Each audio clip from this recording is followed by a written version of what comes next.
शुक्लां ब्रह्मविचारसारपरमामाद्यां जगद्व्यापिनीं वीणापुस्तकधारिणीमभयदां जाड्यान्धकारापगां हस्ते स्फाटिकमालिकां विदधतीं पद्मासने संस्थितां वन्दे तां परमेश्वरीं भगवतीं बुद्धिप्रदां शारदां। श्री महागणाधिपतये नमः। श्री महासरस्वत्यै नमः। श्री गुरुभ्यो नमः। నవగ్రహాలు మనిషి పైన వాటి యొక్క సంచారము చాలా ప్రభావాన్ని చూపిస్తుంది. అందున ముఖ్యంగా శుభగ్రహాలు మంచి స్థానాలలో సంచరిస్తూ ఉన్నప్పుడు శుభ ఫలితాలను, పాపగ్రహాలు నైసర్గిక పాపగ్రహాలు సంచరిస్తున్నటువంటి సమయంలో మానవుడి పైన దుష్ప్రభావము, ప్రతికూల ఫలితాలను ఇస్తాయి. అందులో ముఖ్యంగా అంగారకుడు, సూర్యుడు, శనీశ్వరుడు, రాహు, కేతువులు ఇదొక వర్గంగా మనం భావిస్తాం. మిగతా వర్గము శుభగ్రహాలు పూర్ణ శుభుడు, గురువు, శుక్రుడు, బుధుడు, చంద్రుడు ఈ గ్రహాలను ఒక వర్గంగా భావిస్తాం. అయితే ముఖ్యంగా అంగారకుడి యొక్క ఫలితము ఎలా ఉంది, అంగారకుడి యొక్క సంచారం మూలకంగా ఈ 12 రాసులలో 12 రాసులలో జన్మించినటువంటి వారికి ఎలాంటి ఫలితాలు ఉంటాయి, ఈ సంవత్సరం మొత్తం కూడాను అంగారకుడి యొక్క ప్రభావము 12 రాసులపై ఎలా ఉంది అనేటువంటి విశ్లేషణను మనం ఒక్కసారి చూద్దాం. ఇప్పుడు ఈ సంవత్సరము అంగారకుడు స్తంభన రూపంలో అంటే స్తంభించి ఉన్నాడు. గ్రహాలకు రుజుమార్గంలో ప్రయాణిస్తుంటాయి. కొన్ని రోజుల తర్వాత మళ్ళీ వక్రగతిని పొందుతాయి. మళ్ళీ కొన్ని రోజులు వక్రగతిలో ప్రయాణించిన తర్వాత మళ్ళీ స్థిరత్వాన్ని పొంది మళ్ళీ రుజుమార్గంలోకి వస్తూ ఉంటారు. సూర్యుడికి ఎంత దూరంలో ఉన్నారు అనేటువంటి విషయం పైన మిగతా గ్రహాలన్నిటి యొక్క చలనము ఆధారపడి ఉంటుంది. కనుక సూర్యుడు ప్రధానమైనటువంటి గ్రహ. ఆ సూర్యుడికి ఎన్ని అంశాలలో ఉన్నారు, ఎంత దూరంలో ఉన్నారు, ఏ యాంగిల్లో ఉన్నారు, ఆ కోణీయ వేగం ఎలా ఉంది అనేటువంటి విషయాలపై ఆధారపడి మిగతా గ్రహాల యొక్క చలనము ఆధారపడి ఉంటుంది. అయితే అంగారకుడి గురించి మనము ఈరోజు ఆ అంగారకుడి యొక్క సంచారము, చలనము ఏ విధంగా ఉంది, రాసులపై వాటి యొక్క ప్రభావం ఎలా ఉంది అనేటువంటి విషయాన్ని మనం తెలుసుకుందాం. ఈ నవగ్రహాలు ఒక్క రాశి లోపల సరాసరిగా ఎన్ని రోజులు ఉంటారు, ఎన్ని రోజులు స్థిరంగా ఉంటారు అనేటువంటి విషయాన్ని మనకు శాస్త్రం చెప్పింది. అంటే యావరేజ్గా తీసుకొని ఇన్ని రోజుల వరకు ఈ గ్రహ ఈ రాశిలో ఉండడానికి అవకాశం ఉంది, ఉంటాడు అనేటువంటి విషయాన్ని మనకు చెప్పింది. మనకు ప్రామాణిక శాస్త్రం ఏం చెప్తుంది అనంటే,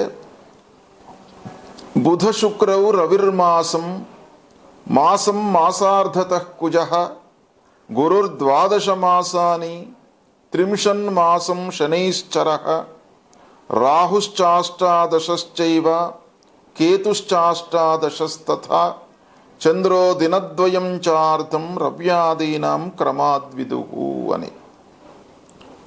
అంటే ముఖ్యంగా ఈ నవగ్రహాలు మనకు ప్రమాణం ఏంటంటే బుధ శుక్ర రవిలు, బుధుడు, శుక్రుడు, రవి ఈ 3 గ్రహాలు ఒక మాసము ఒక రాశిలో సంచరిస్తారు. అంటే ఈ 3 గ్రహాల యొక్క ప్రభావము ఒక మాసం వరకే ఉంటుంది. మళ్ళీ ఆ మాసం తర్వాత, ఆ నెల తర్వాత వేరే రాశిలోకి వెళ్ళిపోతారు కనుక వారి యొక్క ప్రభావము ముఖ్యంగా మాస ఫలితాలపై ఎక్కువగా మనకు ప్రభావం చూపిస్తాయి. ఇక మాసం మాసార్ధత కుజః, మాసార్ధము మాసము, మాసము ప్లస్ మాసార్ధము అంటే 45 రోజులు, నెలన్నర అంగారకుడు ఒక రాశిలో సంచరిస్తాడు. గురుర్ద్వాదశ మాసాని, గురువు 12 నెలలు ఒక రాశిలో సంచరిస్తాడు. కాబట్టి గురువు యొక్క ప్రభావం ఎక్కువ ఉంటుంది. 12 నెలలు కూడాను ఒక రాశిలో సంచరిస్తాడు గనక గురువు యొక్క ప్రభావం ఎక్కువ ఉంటుంది. అందున గురువు పూర్ణ శుభగ్రహం గనక ఆ గురువు యొక్క ప్రభావము అత్యంత ఫలదాయకంగా ఉంటుంది మానవుడి పైన. 30 మాసం శనైశ్చర, 30 నెలలు, 30 నెలలు శనైశ్చరుడు, శని భగవానుడు ఒక రాశిలో సంచరిస్తాడు. 30 నెలలు అనంటే 2.5 సంవత్సరాలు. 2.5 సంవత్సరాలు ఒక రాశిలో శనైశ్చరుడు సంచరిస్తాడు కనుక 2.5 సంవత్సరాలు ఆ రాశిలో సంచరిస్తాడు గనక ఆ శని యొక్క ఎఫెక్ట్ అనేది చాలా ఎక్కువ ఉంటుంది. అందున పాపగ్రహము ఎక్కువ రోజులు ఒక రాశిలో ఉన్నట్టయితే ఆ రాశి శుభమా అశుభమా అనే దానిపైన దాని ప్రభావం ఆధారపడి ఉంటుంది. కానీ మొత్తానికి 30 నెలలు శనీశ్వరుడు ఒక రాశిలో ఉంటాడు. అదేవిధంగా రాహువు అష్టాదశశ్చైవ అంటే 18 నెలలు ఒక రాశిలో ఉంటాడు, అంటే సంవత్సరన్నర ఒక రాశిలో ఉంటాడు. కేతువు కూడాను 18 నెలలు ఉంటాడు ఒక రాశిలో. చంద్రుడు 2.5 రోజులు ఒక రాశిలో ఉంటాడు. ఈ విధంగా మనకు ప్రమాణం చెప్పబడి ఉంది. కనుక ముఖ్యంగా మానవుడి పైన ప్రభావం చూయించేటువంటి గ్రహాలు గురువు, శని, రాహువు, కేతువులు. దాని తరువాత అంగారకుడు ముఖ్యంగా ప్రభావాన్ని చూయిస్తాడు. ఎందుకయ్యా అంగారకుడు 45 రోజులే కదా ఉండేది ఒక రాశిలో అనంటే, అంగారకుడికి ఒక ప్రత్యేకమైనటువంటి చలనము ఉంది. అంగారకుడు ఎక్కువ రోజులు ఒక రాశిలో స్తంభన రూపంలో ఉంటాడు. అంటే మనకు ప్రామాణికంగా 45 రోజులు చెప్పబడి ఉంది. అయితే ఈ సంవత్సరము అంగారకుడు 26 ఆగస్టు 2024 నుండి 20 అక్టోబర్ 2024 వరకు మిథున రాశిలో సంచరిస్తున్నాడు. అంటే 54 రోజులు ఉంటున్నాడు ఈ రాశిలో. రుజు మార్గంలో 54 రోజులు ఉంటున్నాడు. దాని తర్వాత 20 అక్టోబర్ 2024 నుండి 21 జనవరి 2025 వరకు కర్కాటక రాశిలో ప్రవేశించి కర్కాటక రాశిలో ప్రయాణిస్తున్నాడు. అంటే ఇక్కడ 3 మాసాల 1 నెల అంటే 91 రోజులు ఈ రాశిలో ఉంటున్నాడు, కర్కాటక రాశిలో ఉంటున్నాడు. ఈ కర్కాటక రాశిలో సంచరిస్తున్నటువంటి సమయం లోపల 7 డిసెంబర్ రోజున వక్రిస్తున్నాడు. వక్రించడం అంటే మళ్ళీ వక్రగతి వెనక్కి నడుస్తున్నాడు అన్నమాట. ఈ వక్రము అనేటువంటిది రిలేటివ్గా జరుగుతుంటుంది. అంటే సాపేక్షంగా మనం చూసినప్పుడు వక్రం అనేది మనకు కనబడుతుంది. అంటే భూమిపైన ఉన్నటువంటి మనకు ఆ అంగారకుడు యొక్క గమనాన్ని మనము అబ్జర్వ్ చేసినట్టయితే ఆ రిలేటివ్గా మనకు వెనుకకి వస్తున్నట్టుగా కనబడతాడు, వెనుకకి చెలిస్తున్నట్టుగా మనకు కనబడతాడు. కానీ వాస్తవంగా మనం భౌతికంగా ఆలోచించినట్టయితే వక్రం అనేది ఉండదు, ముందుకే నడుస్తూ ఉంటాడు గ్రహము. అయితే మన ఈ ఆబ్జర్వేషన్ ప్రకారంగా 7 డిసెంబర్ 2024 రోజున వక్రిస్తున్నాడు. మళ్ళీ వక్రించి 21 జనవరి 2025 వరకు కర్కాటక రాశిలో సంచరిస్తున్నాడు. అంటే ఇక్కడ కర్కాటక రాశిలో 91 రోజులు సంచరిస్తున్నాడు. ఇక దాని తర్వాత మళ్ళీ 24 ఫిబ్రవరి 2025 వక్రత్యాగం చేస్తున్నాడు. అంటే 21 జనవరి 2025 నుండి 3 ఏప్రిల్ 2025 మధ్యకాలం లోపల మిథున రాశిలోకి మళ్ళీ వెళ్తున్నాడు. అంటే మిథున రాశిలో సంచరిస్తున్నాడు ఈ సమయంలో. అంటే ఇక్కడ చూడండి 2 మాసాల 12 రోజులు, అంటే 72 రోజులు ఈ వ్యవధి లోపల సంచరిస్తున్నాడు. దాని తర్వాత మళ్ళీ 3 ఏప్రిల్ నుండి 3 ఏప్రిల్ 2025 నుండి 7 జూన్ 2025 వరకు కర్కాటక రాశిలో సంచరిస్తున్నాడు. మళ్ళీ అంటే రుజుమార్గంలో కర్కాటక రాశిలో సంచరిస్తున్నాడు. అంటే ఇక్కడ 64 రోజులు సంచరిస్తున్నాడు. ఇది ఈ కుజుడి యొక్క సంచారం ఈ సంవత్సరం ఇలా ఉంది. అయితే దీన్ని మనం క్షుణ్ణంగా చూసినట్టయితే మొదటి భాగంలో మిథున రాశిలో 54 రోజులు ఉంటున్నాడు. మళ్ళీ 72 రోజులు మిథున రాశిలో ఉంటున్నాడు. అంటే 126 రోజులు మిథున రాశిలో సంచరిస్తున్నాడు. తర్వాత ప్రారంభంలో 91 రోజులు కర్కాటక రాశిలో సంచరిస్తున్నాడు. దాని తర్వాత మళ్ళీ 64 రోజులు కర్కాటక రాశిలో సంచరిస్తున్నాడు. అంటే 155 రోజులు సంచరిస్తున్నాడు.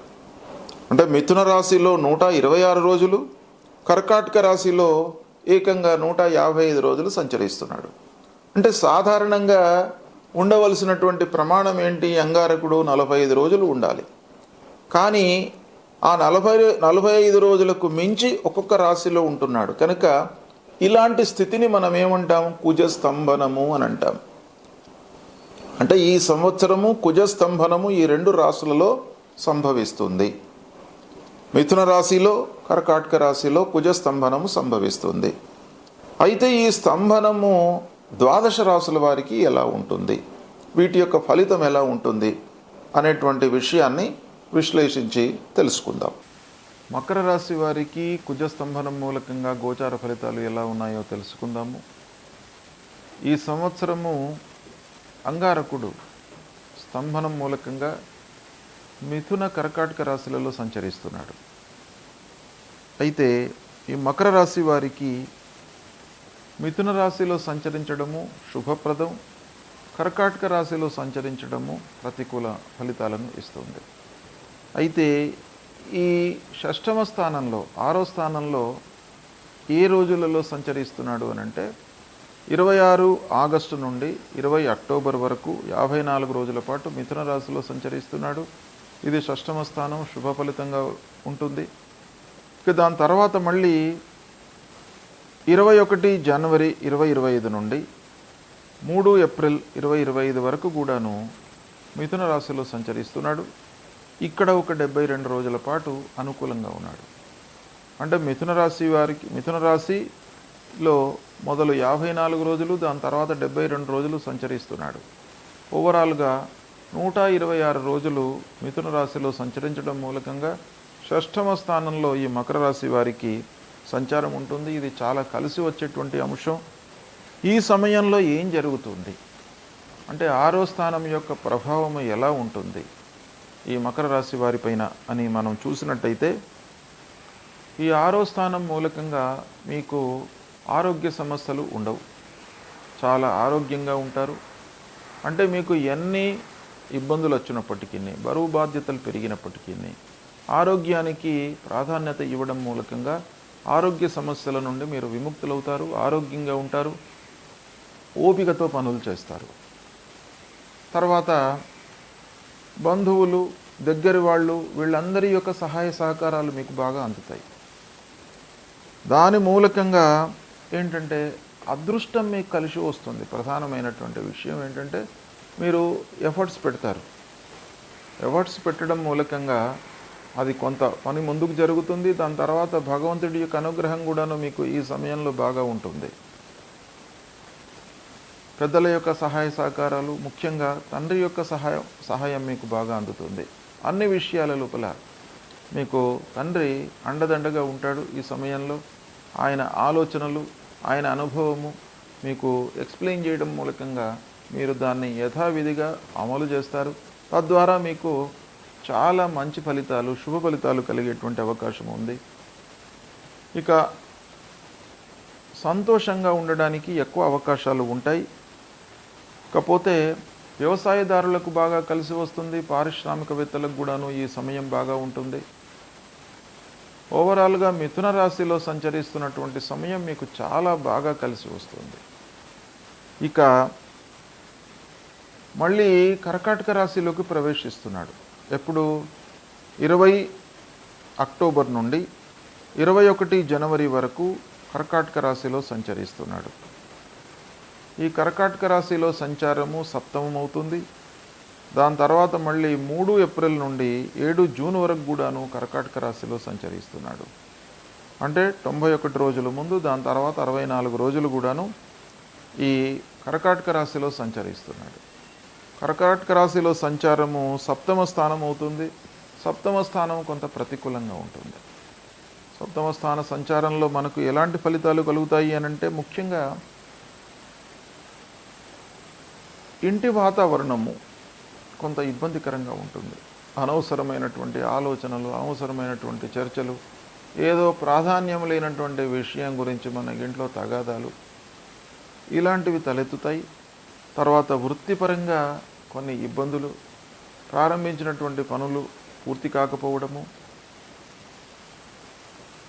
తర్వాత ఉద్యోగస్తులు ఆఫీసులో కొంత ఇబ్బందికర వాతావరణాన్ని ఎదుర్కొంటారు. అంటే హైయప్స్తోని కానివ్వండి, కొలీగ్స్తోని కానివ్వండి, చేస్తున్నటువంటి పని లోపల మనకు గుర్తింపు లేకపోవడం మూలకంగా అసహనము, ఒక నైరాశ్యం ఏర్పడేటువంటి అవకాశాలు బాగా ఉంటాయి. కొన్ని ఊహించని ఖర్చులు ముందుకు వస్తాయి, ఊహించని ఘటనలు ముందుకు వస్తాయి. కనుక ఆకస్మికంగా జరగడం అనేటువంటిది ఒక సంభ్రమాశ్చర్యాలకు గురి చేసేటువంటి సమయం. ఇక వ్యాపారస్తులకు చేతిలో ఉన్నటువంటి వ్యాపారం బాగానే జరుగుతుంది, కానీ పార్ట్నర్స్తో మీకు ఇబ్బందులు తలెత్తేటువంటి అవకాశాలు ఉన్నాయి. కనుక ఓవరాల్గా మనం చూసినట్టయితే కర్కాటక రాశిలో సంచరిస్తున్నటువంటి సమయం ప్రతికూలంగా ఉంటుంది. ముఖ్యంగా ఈ సమయం లోపల వాహనముల విషయంలో జాగ్రత్తలు తీసుకోండి. భూముల తగాదాల జోలికి వెళ్ళకండి. ఒకవేళ మీరు ఏవైనా కూడా వాహనం కానివ్వండి, భూమి కానీ, ప్లాట్ కానీ, ఇల్లు కానీ కొనాలనుకున్నట్టయితే కొన్ని రోజుల కొరకు పోస్ట్పోన్ చేసుకోండి. ఇలాంటివి మీరు కొన్ని పాటించినట్టయితే మీకు బాగా కలిసి వస్తుంది. ఓవరాల్గా ఏంటంటే, మకర రాశి వారికి మొదటి అంటే మిథున రాశిలో సంచరించినటువంటి సమయం అద్భుతంగా ఉంటుంది, బాగా కలిసి వస్తుంది. కర్కాటక రాశిలో సంచరిస్తున్నటువంటి సమయంలో మీరు జాగ్రత్త పడాలి. అయితే ఈ కర్కాటక రాశిలో సంచరిస్తున్న సమయం లోపల మీరు భగవంతుడి అనుగ్రహం కొరకై సుబ్రహ్మణ్య స్వామిని కొలవండి, సుబ్రహ్మణ్య స్వామి దేవాలయానికి వెళ్ళండి. ఇక ఆ సుబ్రహ్మణ్యేశ్వర స్వామి దేవాలయానికి వెళ్తున్నటువంటి సందర్భం లోపల అంగారక జపం కూడాను మీరు చేసుకోండి. ధరణి గర్భ సంభూతం విద్యుత్ కాంచన సన్నిభం కుమారం శక్తిహస్తంచ మంగళం ప్రణమామ్యహం. ఈ మూల మంత్రాన్ని ప్రతినిత్యం కూడాను చదువుకోవడం మూలకంగా మీకు సత్ఫలితాలు కలుగుతాయి. ఉపయోగించుకోండి. శుభం.